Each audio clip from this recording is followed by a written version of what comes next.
y aura peut-être un autre avantage du côté des tricolores, et on va passer au deuxième sujet si vous voulez bien, messieurs.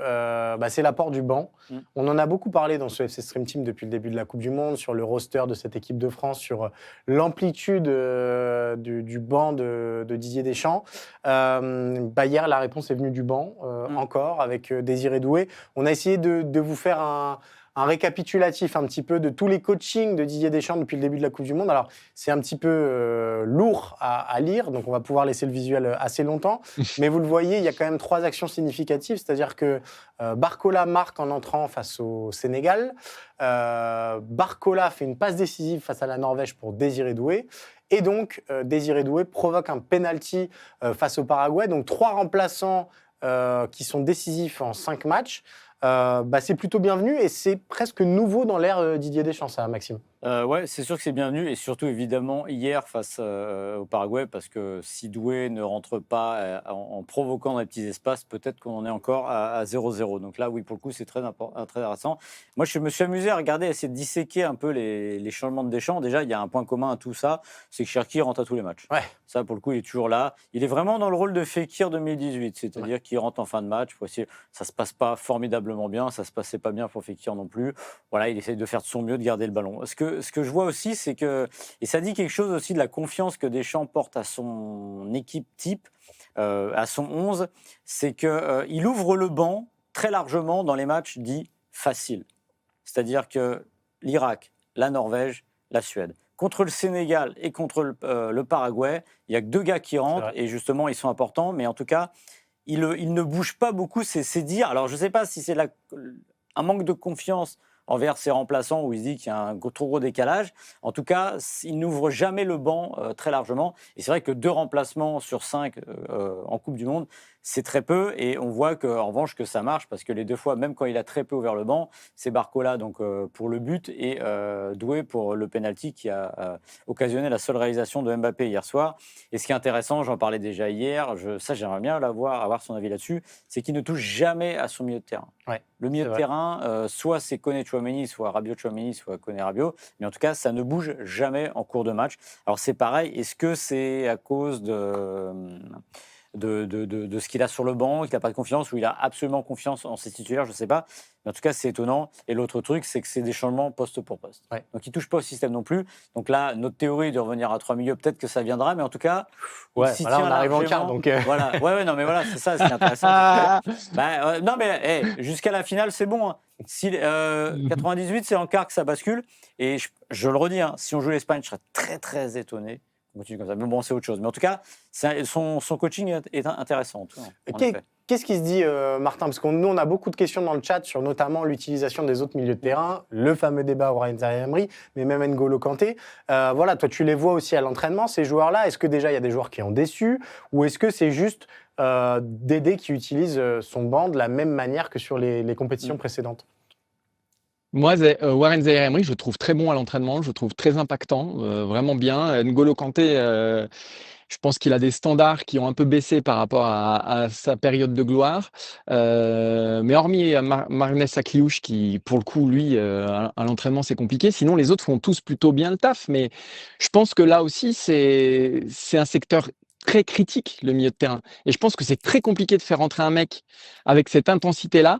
Lui donner un rôle dans un milieu à 2 seulement, un mec aussi qui en plus a 0 minutes, parce qu'en plus t'avais pas de Tchouaméni hier, hein, donc un mec qui a 0 minutes, le lancer face aux Paraguayens, aux mobilettes, chiens, loups, mettez le terme que vous voulez, Paraguayens, avec 0 minutes dans les pattes, pour moi ça me semblait absolument impossible. Et puis tu as toujours le risque de dérégler la chose. Et comme depuis le début de cette Coupe du Monde, le milieu de terrain donne satisfaction, quel que soit finalement le casting entre ces 3-là, tu as ces 3-là et tu as le reste du monde.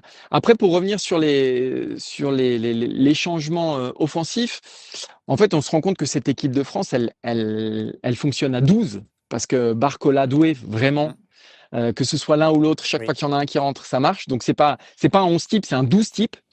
Et effectivement, tu as Cherki qui arrive à chaque fois. Alors, c'est quand même assez souvent en toute fin de match, qui fait souvent quand même des entrées moyennes. Et effectivement, il partage avec Fekir Beaucoup d'entrées en jeu pour pas grand-chose derrière. Mais en tout cas, c'est vrai que Deschamps lui maintient sa confiance. Moi, quand je l'ai vu rentrer hier, Cherki, voilà, moi, ça m'a inquiété parce que c'est typiquement le genre de joueur où tu te dis, s'il y a la moindre perte de balle au milieu, et lui, on sait que c'est un jeu à risque. Ryan Cherki, peut-être le plus à risque des 26 joueurs de l'équipe de France. Voilà, moi, ça m'a fait un peu de soucis, la rentrée de Cherki, d'autant que jusqu'ici, il montre peu de choses.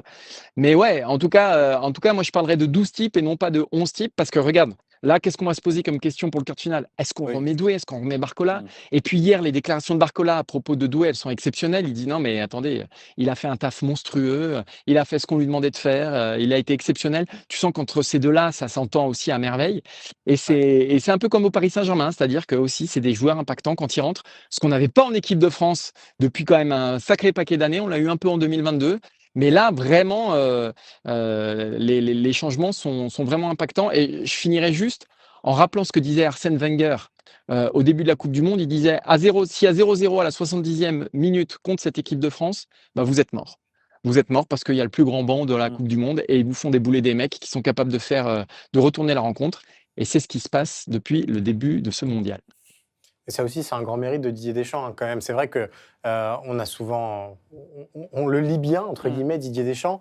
Et il y avait une interrogation quand même sur le fait de pouvoir disposer de ce large réservoir offensif, mais de l'utiliser à bon escient, c'est-à-dire de pas flinguer des mecs et un mec comme Ryan Cherki, il sent qu'il a encore la confiance de Deschamps malgré ses entrées qui sont pour l'instant un petit peu anonyme pour un joueur de son talent. Moi, c'est effectivement le Doué Barcola qui me fascine vraiment sur la façon dont les deux sont pas interchangeables, mais ont compris leur mission et ont accepté le fait que peut-être qu'entre les deux, il n'y aurait jamais de titulaire indiscutable à ce poste-là dans cette Coupe du Monde. Et d'ailleurs, je crois que c'est Doué qui l'a très bien dit également en conférence de presse avant le Paraguay. Et ça, c'est assez fascinant. Et puis, c'est un débat qu'on a beaucoup eu ces dernières années sur le banc de Didier Deschamps. On a eu des Ben Yedder, on a eu des Kingsley Coman qui rentraient où on se disait bon, à quoi bon ça fait du bien de voir que au-delà d'avoir sur le papier l'escouade la plus excitante, dans la réalité, on arrive à l'utiliser à bon escient. Et ça, moi, je trouve ça plutôt nouveau dans l'équipe de France parce que je ne sais plus quand est-ce que c'est que tu avais fait ce papier-là, Martin, mais tu avais calculé un peu tout l'impact des remplaçants sous Didier Deschamps. C'était vraiment à l'époque Ben Yedder, etc. Waouh, en fait, la sortie de banc, c'était très compliqué. C'est aussi parce que les titulaires étaient très forts et qu'ils laissaient que des miettes. Mais c'est vraiment nouveau, à la fois d'avoir un potentiel aussi large, mais de l'exploiter aussi bien. Oui, mais j'insiste sur un point, Cyril. C'est que là, ce n'est pas tes remplaçants qui sont impactants. C'est ou Barcola ou Doué, il n'y en a qu'un. C'est-à-dire que là encore, le coaching de Deschamps, il est quand même assez restrictif, et Maxime l'a expliqué. Il est quand même très, très restrictif. Oui. C'est-à-dire que tu restes quand même sur les mêmes mecs. Sauf que d'habitude, tu en as 11. Là, tu en as 12. Donc oui, tu as un remplaçant qui fait la différence, mais à chaque fois, tu en as 15. C'est-à-dire que alors par contre, il change de match dans l'exemple d'hier. Donc effectivement, ça, c'est complètement nouveau. Mais malgré tout, tu n'as pas 3-4 gars qui débarquent et qui te changent la nature profonde de cette équipe, qui te font poser des questions sur le 11 de départ ou qui changent complètement les dynamiques et les rapports de force dans le groupe. Encore une fois, il n'y en a qu'un. Ça se joue vraiment entre Cherki et Doué. Et c'est là où il a quand même, j'allais dire du bol. C'est pas du bol, c'est aussi lui qui a mis ça en place. C'est-à-dire qu'il y avait une interrogation sur un poste. Et bien sur ce poste-là, il a deux options qui fonctionnent aussi bien l'une que l'autre et qui fonctionnent à chaque match. Franchement, incroyable. Bogren qui nous dit, vu les soucis de Tchouaméni, si à un moment le score est acquis contre le Maroc, il faudrait donner un peu de temps de jeu à l'un des deux. Donc il parle de Zahir Emery et de Kanté. Il dit, on n'est pas à l'abri d'un carton ou d'une blessure. Mais je suis pas loin d'être d'accord avec lui parce que si tu te retrouves si tu te retrouves en demi que t'as pas Tchouaméni. Ouais, mais sauf si tu mènes 3-0. Oui, mais si tu te retrouves en demi que t'as pas Tchouaméni et que tu dois faire, et que t'as par exemple Koné qui est suspendu ou Rabiot, peu importe, que tu dois faire jouer un des deux, t'en fais rentrer un en demi sans temps de jeu.